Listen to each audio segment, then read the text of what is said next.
As globalism accelerates across the Western world thanks to the support of our big governments and politicians, some people are fighting back by exposing the flaws of the model.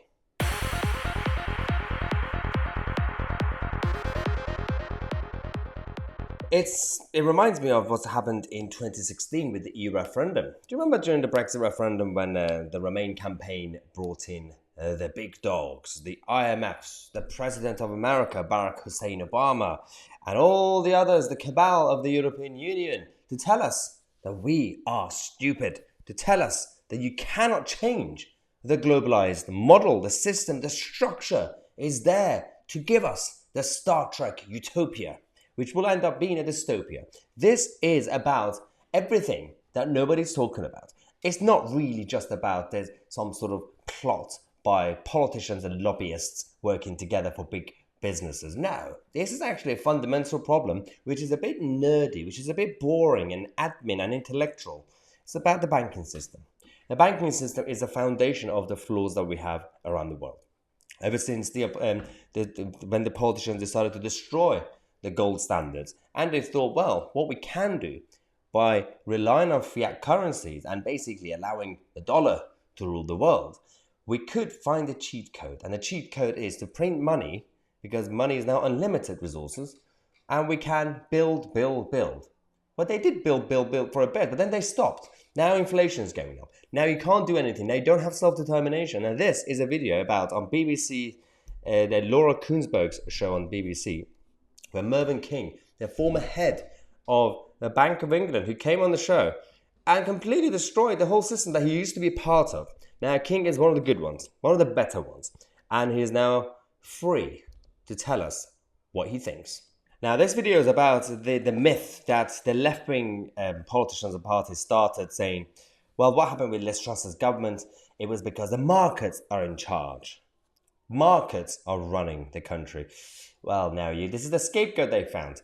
The people in charge are the establishment, the central banks, the actual state. When we say government, we're not just talking about the cabinet. When King is going to say government, he's talking about the state.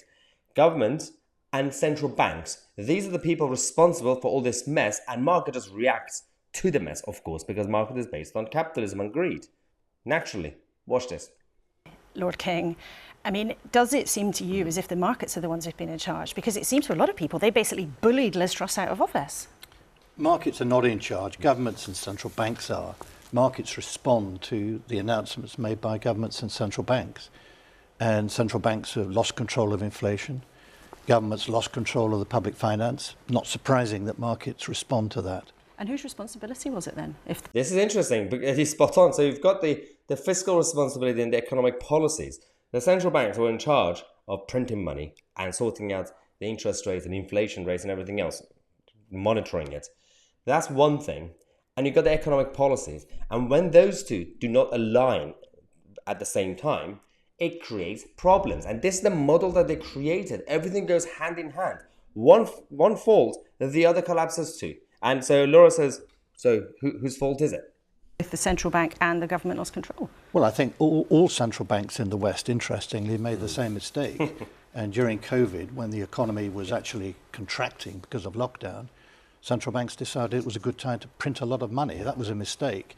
That led to inflation. We had too much money chasing too few goods, and the result was inflation. That was predictable, it was predicted, and it happened. This is the thing. It wasn't some sort of shock. It wasn't some sort of surprising outcome. Everybody knew. Anybody who understood basic economics knew. But the problem is, right now, policies and intellectual arguments are done by those who studied economics and economics in general, I mean, as a topic, whether it's PhD or not. And these people do not understand basic parts of their subject, because they all turn out to be Keynesians or new Keynesians and basically end up being pro-big government. They all want to manipulate. They all control freaks who had issues, and now they have some sort of power, so they want to exercise it. They cannot believe that you can allow self-determination. You can allow individuals to make their own decisions in their own lives. Businesses make their own decisions for their own industries. That's the problem. So that's one problem we have to try and get out of. But the public finances, both in the United States and in the United Kingdom, were not put on a sustainable track. and markets responded to that. That's the key point. On the one hand, you kept printing money like there's no tomorrow, magic monetary. On the other hand, you didn't know what to do. You guys raised taxes. In this country, tax burden, highest in decades. And then you also decided to just throw money at everything you saw. Either by nationalizing things, or either by subsidizing things, or either just by thinking, oh, there's a problem, let's just send more money to the NHS. Surely it's going to fix the problems. When did that ever work? It's never worked because the model is flawed. You need to reform the structures. You can't just give more money to the Department of Health and then give it money directly to the NHS, and same applies to education. You can't just give money to the Department of Education and think, oh, schools are going to be better run now. Money doesn't solve the problems if you don't have the solutions in terms of the actual alternative. Reforms. You have to sort out the problem. You've got so many lazy bureaucrats who are not even interested or passionate about the area that they're working. They just go to work at 9 o'clock and leave their office at 4 p.m. and think, well, government is bad anyway, but I'm getting paid. These people are essentially on benefits. That's what it is. Taxpayers funding their lifestyle and gravy trains.